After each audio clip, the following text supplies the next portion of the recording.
Notice না পাঠালে আমি জানতামই না যে তার হচ্ছে পেপার দিয়েছে। 3টে পেপার দিয়েছে, 4টে পেপার দেয় না, সেটাও একটুকুনিও তো বলতে পারতো। সেইটুকুনিও বলিনি, তাহলে আরও মারবো। ওই শম্পা, এদিকে আয়, চকলেট দেবো, ঠান্ডায় বস। একটা কথা বল, তোর পেপার দিয়েছে 3টে আর 4টে দেয়নি, আমাকে কি বকা ভেবেছিস? মেসেজে সব স্কুলের ব্যাপারে সব ইনস্ট্রুমেন্ট লেখা আছে, বলুন গাইস। আর সে এমনি বসে আছে। 2 দিন হয়ে গেছে, আর স্কুলওয়ালা কখন পাঠিয়েছে, এক্সাম পেপার দিয়েছে তখনই পাঠিয়ে দিয়েছে, আর সে 2 দিন পর বলছে না চেক করলে তো যায়। তো আরও মারবো। পেপারটা নিয়ে আয়। এই নাও পেপার, ধরো।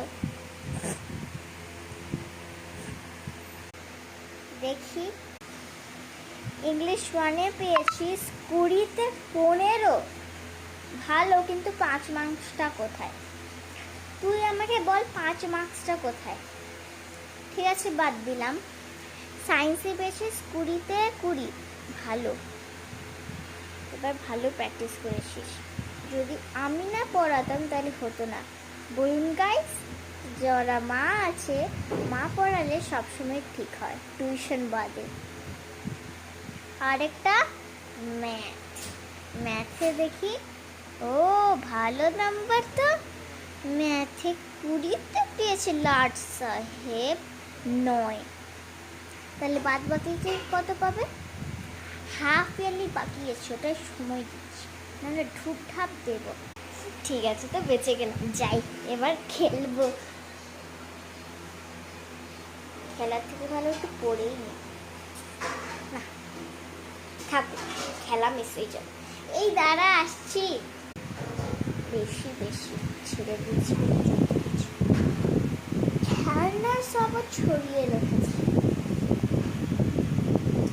লিখে রেখেছে যে কি গরিব লোক আর কি কোটিপতি, এই সবও লিখতে হবে। এক্সামে কিছু লিখবে না, লাট সাহেব 9 পেয়েছি। কাপড় চুপড়ও ছড়িয়ে রেখেছে, মানে কি? বই খাতা আসুক, আরো মারবো। আচ্ছা, ভালো আমি আমার ঘরের কাজই করে নেব। এইটা নোংরা হয়ে গেছে, এইটা মুছে